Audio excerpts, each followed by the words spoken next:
था उत्तम नगर। आहा, वहां सभी जाति के लोग रहते थे, पर वहां उन सब के बीच में एक ब्राह्मण परिवार भी था, ब्राह्मण देवता भी थे। उनका नाम था आत्मदेव जी महाराज।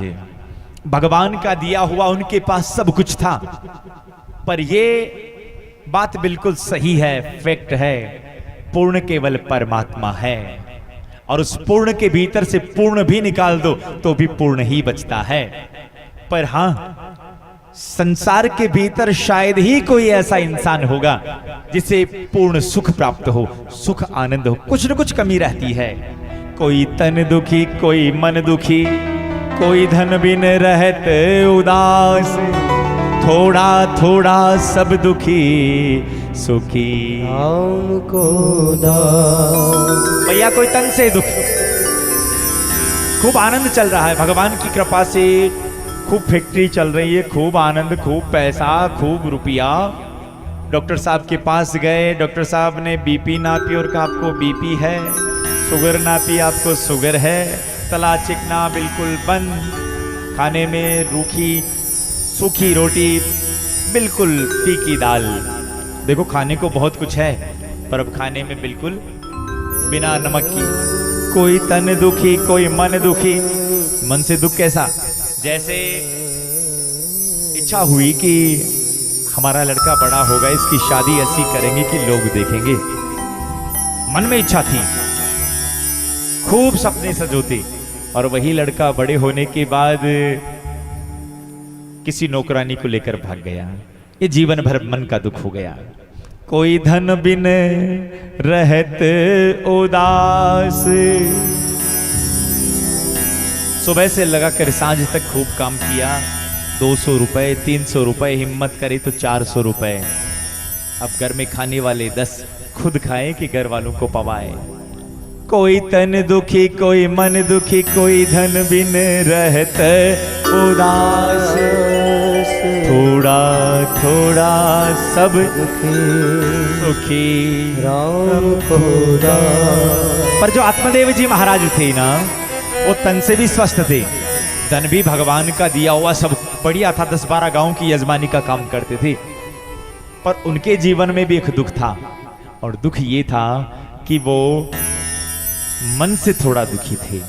मन से दुखी क्यों? उनके पास सब कुछ था, पर उन्हें कोई औलाद नहीं थी, उन्हें कोई संतान नहीं थी। बस इस संतान ना होने का दुख दिन रात उन्हें खाया करता, दिन रात। और उनकी पत्नी का नाम था धुंधली देवी। क्या नाम था? धुंधली देवी। अब स्वभाव धुंधली का ऐसा कि पतिदेव जी के सामने तो उनकी आरती उतारे, ओम जय पतिदेवा, और पतिदेव जी के जाने के बाद जब तक दिन में 2-4 आड़ोस पड़ोस से लड़ाई झगड़ा ना कर देना, तब तक रोटी हजम ना हो। ऐसा स्वभाव था धुंधली का। एक दिन का ऐसा भाव सज्जनों, एक दिन का आत्मदेव जी महाराज बाहर से एक तुलसी का पौधा लेकर आए, और वो तुलसी का पौधा लगाए, कुछ दिनों में सूख जाए। फिर घर में गाय बांधी, वो गाय भी कभी ना ब्याए। अब आत्मदेव जी सोचने लगे कि मेरे ऐसे कोई दोष है या पूर्व जन्म की कोई पाप है जो हमारी स्थिति ऐसी हो रही है। हे भगवान, हमने क्या पाप कर दिया है? एक दिन आत्मदेव जी महाराज घर से बाहर निकल रहे थे, और उन्हें देखकर एक व्यक्ति ने आत्मदेव जी को देखकर चेहरा घुमा दिया। अरे राम राम, सुबह सुबह कणारो मुंडो देख ली, तो सुबह सुबह किसका मुंह देख लिया? जब आत्मदेव जी ने यह सुना ना सज्जनों, आत्मदेव जी के मन में खूब पीड़ा हुई। और ये श्रीमद् भागवत कथा हम सबको संकेत करके कह रही है, जो निसंतान दंपत्ति को देखकर अगर जो कोई चेहरा घुमा लेता है ना, उसके घर में भी आने वाले 7 जन्मों तक कभी औलाद नहीं होती है साहब। इसलिए आप कभी भी कोई निसंतान दंपत्ति या आपको कोई नजर आए ना, उन्हें देखकर कभी भी चेहरा मत घुमाओ, हमने किसका चेहरा देख लिया है। हाँ हाँ, पर आत्मदेव जी महाराज का दुख बढ़ गया। आत्मदेव जी महाराज ने मन ही मन विचार किया कि मैं मर जाऊं। अब मरने का विचार बनाने के लिए आत्मदेव जी महाराज एक जंगल में गए, एक वृक्ष के नीचे बैठे। वृक्ष के नीचे बैठे बैठे फूट फूट कर रो रहे थे। अब रोते हुए आत्मदेव जी महाराज को जब देखा गया ना सज्जनों, उसी समय एक संत की नजर आत्मदेव जी पर पड़ी। आत्मदेव जी को देखकर संत को लगा कि एकांत में कोई भगवत प्राप्ति के लिए कोई व्यक्ति रो रहा है, कोई भक्त रो रहा है, क्यों ना मैं इसका मार्गदर्शन करूं। बस ऐसा करके संत महात्मा उसके पास जाकर उन्हें कहा, ब्राह्मण देवता राम राम। हाँ राम राम, क्यों रो रहे हो? अब संत को देखकर वो जोर से रोने लगे। आत्मदेव जी महाराज, हे भगवान, कोई औलाद नहीं है।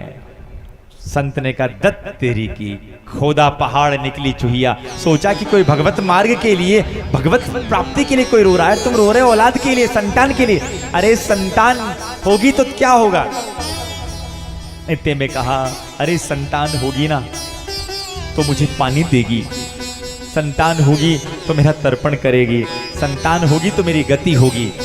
आज संत ने हंसकर कहा, क्या बावले हो गए हो हे ब्राह्मण देवता, अगर संतान के पाने से व्यक्ति सौभाग्यवान होता ना तो राजा सागर के तो 60,000 बेटा थे भैया, 60,000 बेटा थे। उनके भी पीढ़ी में घूमते घूमते घूमते फिर कोई भगीरथ आया, तब जाकर गंगा ला पाया। क्या कोई संतान के पाने से सौभाग्यवान होता है? नहीं, व्यक्ति सौभाग्यवान केवल परमात्मा के पाने से ही होता है साहब। मीराबाई की कौन सी संतान थी? विवेकानंद जी महाराज के यहाँ कौन सी संतान थी? पर फिर भी हम लोग आज भी उन्हें याद करते हैं। इतने में आज संत के सामने रोते रोते आत्मदेव जी ने कहा, नहीं नहीं, आप मुझे आशीर्वाद दो कि मेरे घर में संतान हो, क्योंकि कभी कभी भगवंत भी ना कर पाए वो एक संत कर देते हैं, आप आशीर्वाद दो।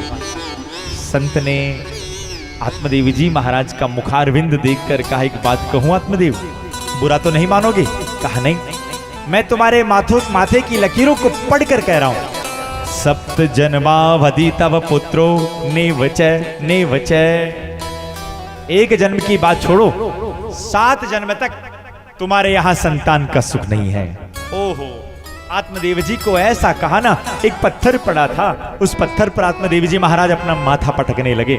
संत को दया आई और संत ने वो फल झोली से निकालकर आत्मदेव जी को दे दिया और आत्मदेव जी को कहा, जाओ मेरा आशीर्वाद अपनी पत्नी को खिला देना, जाओ।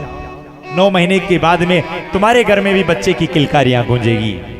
आहा, प्रसन्न होकर आत्मदेव जी महाराज दौड़ते दौड़ते अपने घर में घुसे नहीं, उससे पहले ही बाहर से आवाज लगाई और कहा, अरे सुनती हो, अरे एक संत का फल हमें मिल गया है, एक काम करो, इसे तुम झटपट से पालो, 9 महीने के बाद हमें भी कोई पापा मम्मी कहने वाला होगा, एक काम करो तुम खा लो, मैं तीर्थ यात्रा करने को जा रहा हूं। अब आत्मदेव जी महाराज तो तीर्थ यात्रा करने को चले गए और वो फल धुंधली को देकर चले गए। अब धुंधली का ऐसा भाव, धुंधली मनी मन सोच रही थी कि खाऊं कि नहीं खाऊं, हे भगवान खाऊं कि नहीं खाऊं। इतने में पड़ोसन आ गई। पड़ोसन ने कहा, बहन क्या हो गया? क्या पता, पंडित जी न जाने कहां से फल लेकर आए थे और कहा कि इसे मैं खाऊंगा तो मुझे संतान होगी। और बहन तू तो जानती है, तू तो एक माँ है, प्रसव के समय कितनी पीड़ा होती है। अरे प्रसव के समय ऐसी पीड़ा होती है कि मानो स्त्री का दूसरा जन्म ही हो। क्या पता मैं उस समय मर गई तो?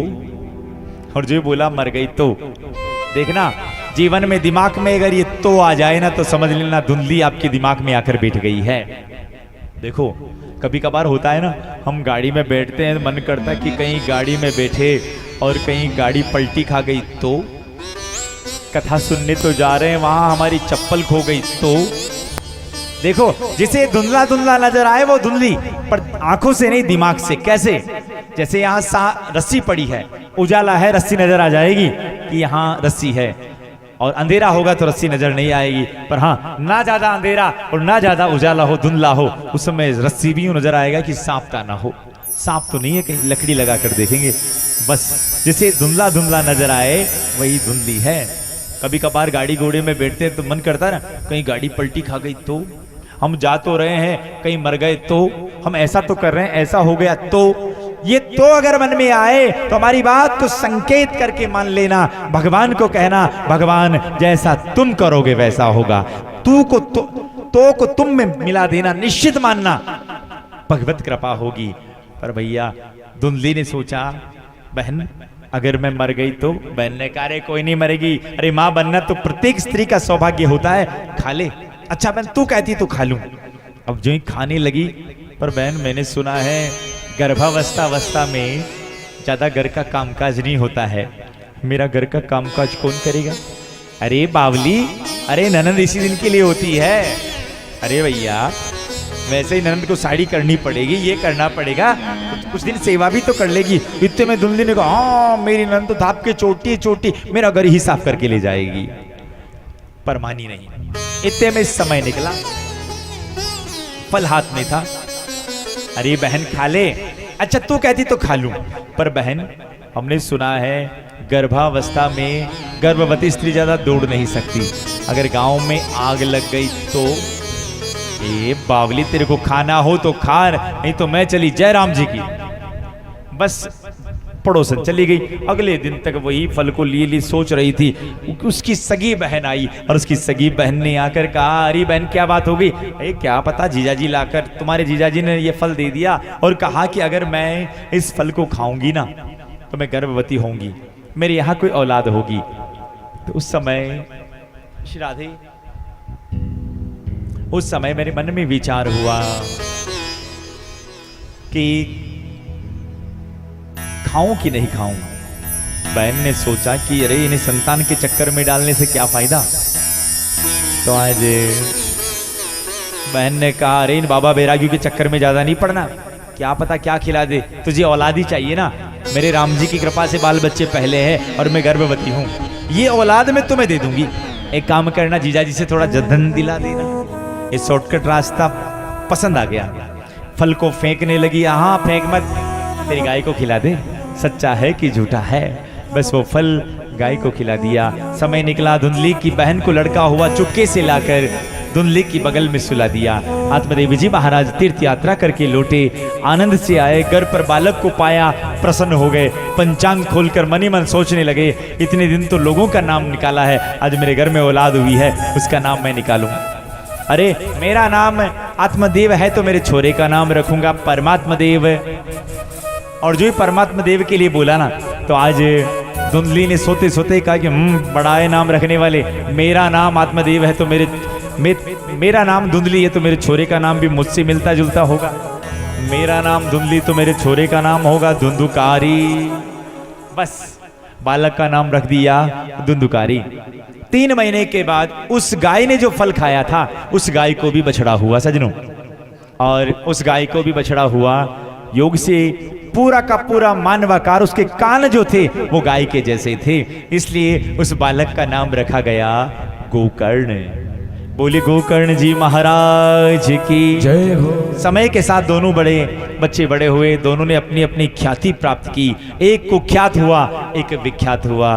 धुंधुकारी ऐसी शिकायतें घर पर लाने लगा कि लोग भाग सब भला बुरा कहने लगे। और इतनी विद्वता गोकर्ण जी महाराज में थी कि गोकर्ण जी महाराज को देखकर सब प्रसन्न हो गए कि आत्मदेवी जी के भाग खुले देखो।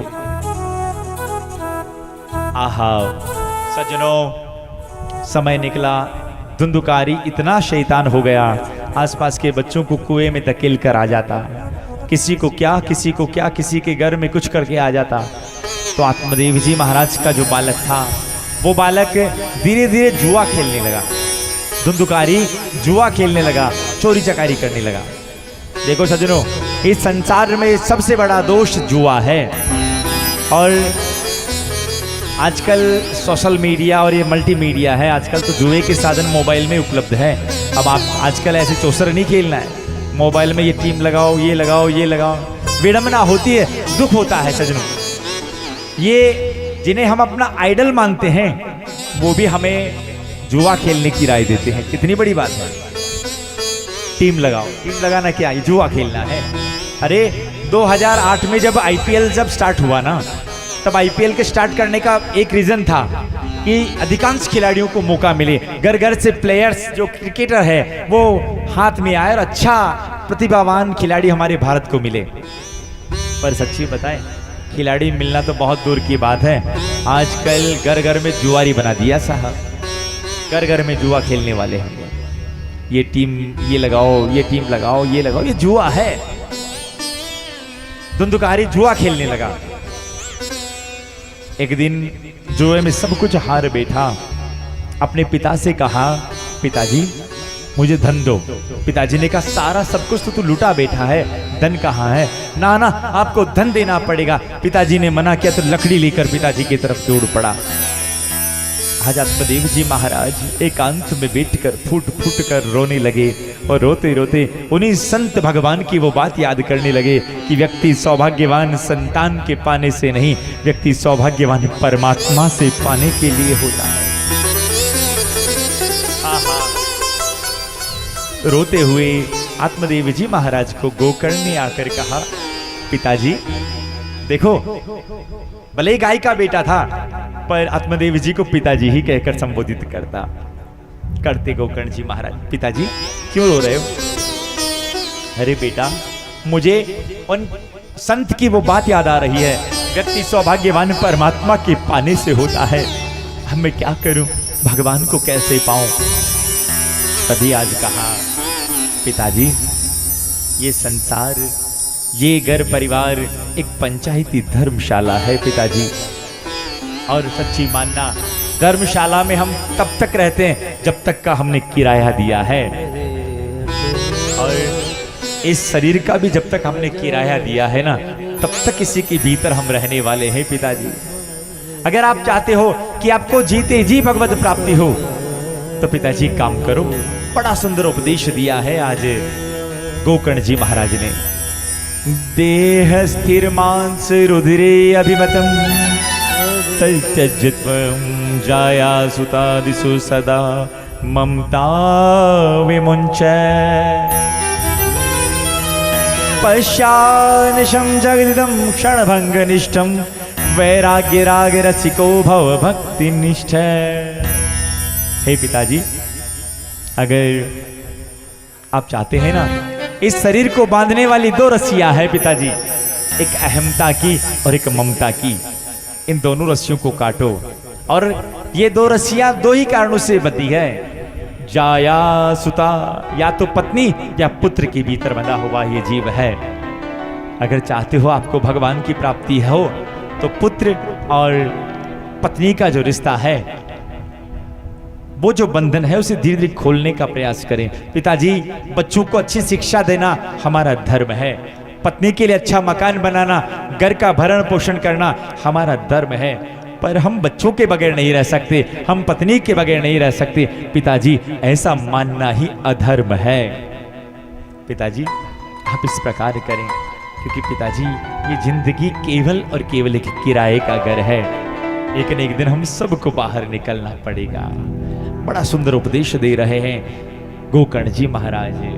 जिंदगी एक किराए का घर है, जिंदगी एक किराए का घर है, एक न एक दिन बदलना पड़ेगा, एक न एक दिन बदलना पड़ेगा। जिंदगी एक किराए का घर है, जिंदगी एक किराए का घर है, एक न एक दिन बदलना पड़ेगा, एक न एक दिन बदलना पड़ेगा। मौत जब तुझको आवाज देगी, मौत जब तुझको आवाज देगी, घर से बाहर निकलना पड़ेगा, घर से बाहर निकलना पड़ेगा। रूठ जाएंगे जब तुझसे खुशियाँ, गम के सांचे में ढलना पड़ेगा, गम के सांचे में ढलना पड़ेगा, गम के सांचे में ढलना पड़ेगा। वक्त ऐसा भी आएगा नादान, वक्त ऐसा भी आएगा नादान, तुझको कांटों पे चलना पड़ेगा, तुझको कांटों पे चलना पड़ेगा। जिंदगी एक किराए का घर है, जिंदगी एक किराए का घर है, एक न एक दिल बदलना पड़ेगा, एक न एक दिल बदलना पड़ेगा।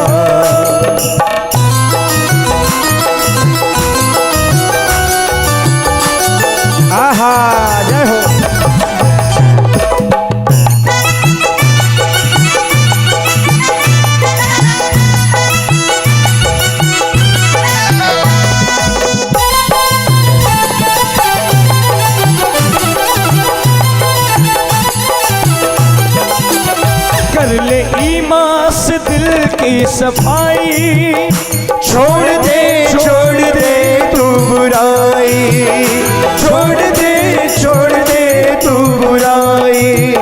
वक्त बाकी है अब भी संभल जा, वक्त बाकी है अब भी संभल जा, वरना 2 गज में जाना पड़ेगा, वरना 2 गज में जाना पड़ेगा। वक्त बाकी है अब भी संभल जा, वक्त बाकी है अब भी संभल जा, वरना 2 गज में जाना पड़ेगा, वरना 2 गज में जाना पड़ेगा।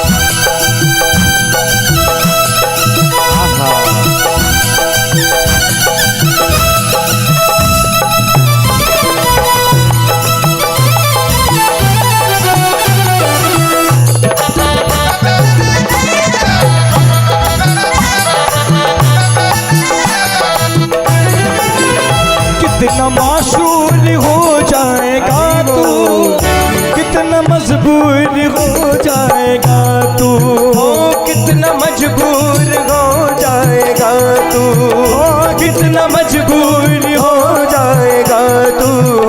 ये जो मखमल का चोला है तेरा, ये जो मखमल का चोला है तेरा, ये जो मखमल का चोला है तेरा, ये जो मखमल का चोला है तेरा, ये कफन में बदलना पड़ेगा, ये कफन में बदलना पड़ेगा, ये कफन में बदलना पड़ेगा, बदलना पड़ेगा।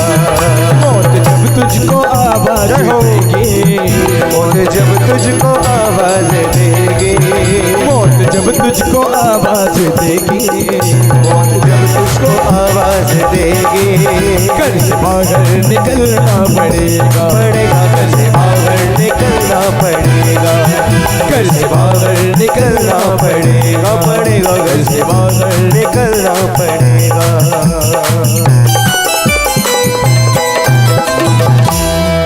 जिंदगी एक किराए का घर है, जिंदगी एक किराए का घर है, एक न एक दिन बदलना पड़ेगा, एक न एक दिन बदलना पड़ेगा।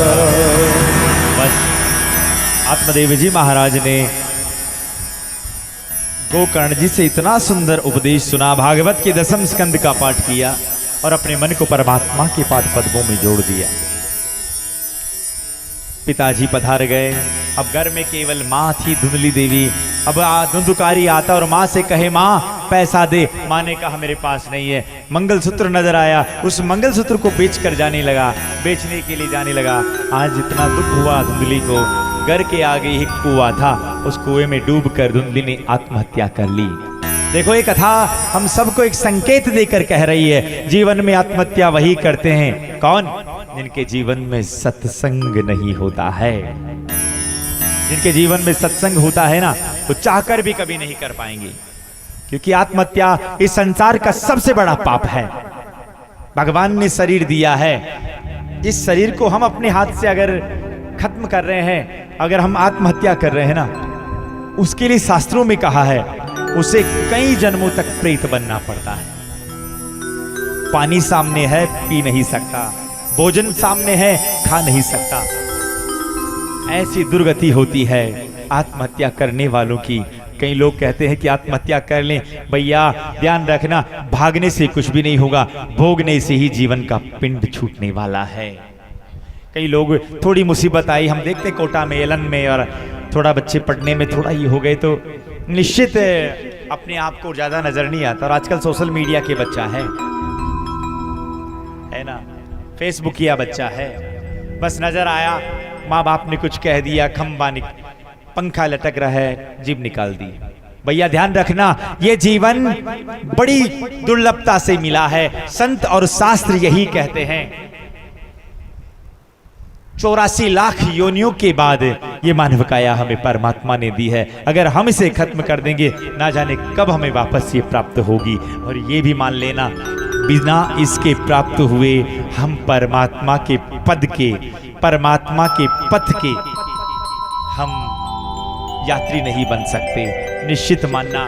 इसलिए जीवन में थोड़ा संघर्ष हो तो एक बात हमारी याद रख लेना, मुसीबतें इंसान के इरादों को आजमाती है, मुसीबतें इंसान के इरादों को आजमाती है, स्वप्न का पर्दा निगाहों से हटाती है। हौसला मत हार गिर कर है मुसाफिर, ये ठोकरें इंसान को संभल कर चलना सिखाती है। थोड़ी मुसीबत आए, सावधान हो जाओ, थोड़ा सही ढंग से चलो। इसलिए आज धुंधली ने आत्महत्या कर दी। गोकर्ण जी ने सोचा पिताजी पधार गए, माताजी पधार गए, नंबर मेरा आने वाला है। गोकर्ण जी महाराज तीर्थ यात्रा करने को चले गए। अब घर में और कुछ भी नहीं, धुंधकारी था। 5-5 गणिकाओं को अपने पास में आकर रखने लगा, उनकी इच्छा पूर्ति के लिए चोरी चकारी करने लगा। एक दिन चोरी करने के लिए राजा साहब के महल में घुस गया। तब गणिकाएं पहचान गई कि आभूषण रानी साहिबा के हैं, अगर पकड़ने में आगे इसके चक्कर में हम भी मर जाएंगे। तो आज सोते हुए धुंधुकारी को गला दबाया, नहीं मरा, गर्दन को बांधी, मुंह में धधकते हुए आग के अंगार डाले गए, तब जाकर धुंधुकारी मरा है। गांव वालों ने धुंधुकारी का अंतिम संस्कार किया। आत्मदेव जी महाराज पधार गए थे, धुंधली पधार गई है। और हाँ, ये कथा केवल आत्मदेव जी की नहीं है, थोड़ा ध्यान से सुनना। ये कथा हम सब की है। आत्मदेव कौन है? देखिए, शुरुआत से हम आपको बताते हैं। तुंगभद्रा कहते हैं अत्यधिक कल्याण करने वाली, और अत्यधिक कल्याण करने वाली काया ये मानव काया है, और उसके भीतर रहने वाला जो जीव है वो आत्मदेव है। और आत्मदेव का विवाह धुंधली के साथ होता है ना, तो जैसा संत कहते हैं वैसा वो करता नहीं है। संत ने कहा जाओ अपनी पत्नी को खिला देना, अगर खुद काट पीट कर पत्नी को खिलाता क्या उसके जीवन में कुछ होता? पर संत कहते हैं ना, हम मानते नहीं हैं। ओ क्या कहना, क्या करना।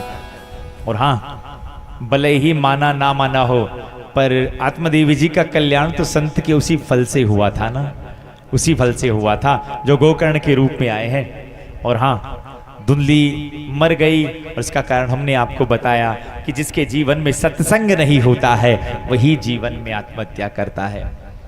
गोकर्ण जी महाराज को जानकारी मिली, पिताजी पधार गए, माताजी पधार गई, और अंत में भैया भी पधार गए। तीनों के नाम से गया में श्राद्ध करवाया। सजनों, गया श्राद्ध को श्रेष्ठ श्राद्ध कहा जाता है।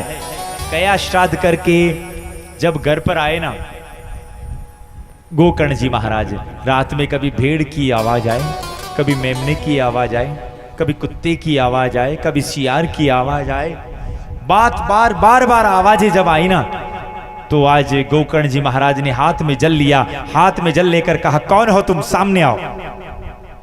तब आज रोते रोते उस आवाज की तरफ से आवाज आई, भाई मैं तुम्हारा भाई धुंधुकारी हूं, प्रेत पीड़ा में बड़ा तड़प रहा हूं, भाई मेरा कल्याण कर दो, हे भाई मेरा कल्याण कर दो। गोकर्ण जी महाराज ने कहा, हे भगवान, हमने तुम्हारे नाम से गया में श्राद्ध करवा दिया, उससे तुम्हारी मुक्ति नहीं हुई, अब तुम्हारी मुक्ति कैसे होगी? हे भाई, एक नहीं 100 गया श्राद्ध कर दो, फिर भी मेरी मुक्ति नहीं हो सकती, कोई उपाय करना भाई, मैं प्रेत पीड़ा में बड़ा तड़प रहा हूं। बस गोकर्ण जी महाराज ने सूर्यनारायण भगवान की आराधना करी। सूर्यनारायण भगवान ने प्रसन्न होकर कहा कि अगर तुम धुंधुकारी को प्रेत योनि से मुक्ति दिलाना चाहते हो ना, याद रखना, उसके लिए उसके निमित्त तुम एक कथा करो, भागवत कथा, उसे प्रेत योनि से निश्चित मुक्ति मिलेगी। ऐसा कहा मानकर आज गोकर्ण जी महाराज ने कथा का आयोजन करवाया। और स्वयं व्यासपीठ पर बैठे और सबको निमंत्रण दिया गया कि कथा का आयोजन हो रहा है, आप सबको पधारना है, आप सबको पधारना है। अब सब पधार गए। अब जिसके लिए कथा हो रही थी उसे भी बुलाना था और बुलाकर कहा, धुंधुकारी आ बैठ। अब देखो, धुंधुकारी आप और हम जैसे बैठे वैसे नहीं बैठ सकता, क्योंकि प्रेत आप और हम डल्लफ के बिस्तर पर कुर्सी पर बैठे वैसे नहीं बैठ सकता। प्रेत हवा का जो कायर हवा उड़ा कर ले जाए। तो आज गोकर्ण जी महाराज ने 7 काठ का एक बांस गड़ा हुआ था। उस बांस के भीतर प्रेत धुंधुकारी को कहा, बैठ, इसमें तू बैठ। आज इसमें प्रेत धुंधुकारी बैठा। सज्जनों, एक दिन की कथा पूरी हुई, बांस की एक ग्रंथि का भेदन हो गया। 2 दिन की कथा से दूसरी, 3 दिन की कथा से तीसरी और 4 दिन की कथा से चौथी और 7 दिन की कथा से बांस की 7 ग्रंथियां फट गई। और फटने के बाद उसके भीतर से एक देव पुरुष प्रकट हो गया और उसे लेने के लिए साक्षात भगवान नारायण के घर से विमान आया है। 7 दिन की कथा सुनी, धुंधुकारी के लिए विमान आया। आज गोकर्ण जी महाराज ने कहा, ये क्या कथा इतने लोगों ने सुनी है पर गाड़ी एक आई है, विमान एक आया है, क्यों? आज पार्षदों ने कहा, जिस भाव से कथा धुंधुकारी ने सुनी है उस भाव से कथा किसी ने नहीं सुनी है। बस ध्यान रखना, कथा में 3 प्रकार के लोग आते हैं। हर कथा में 3 प्रकार के लोग आते हैं।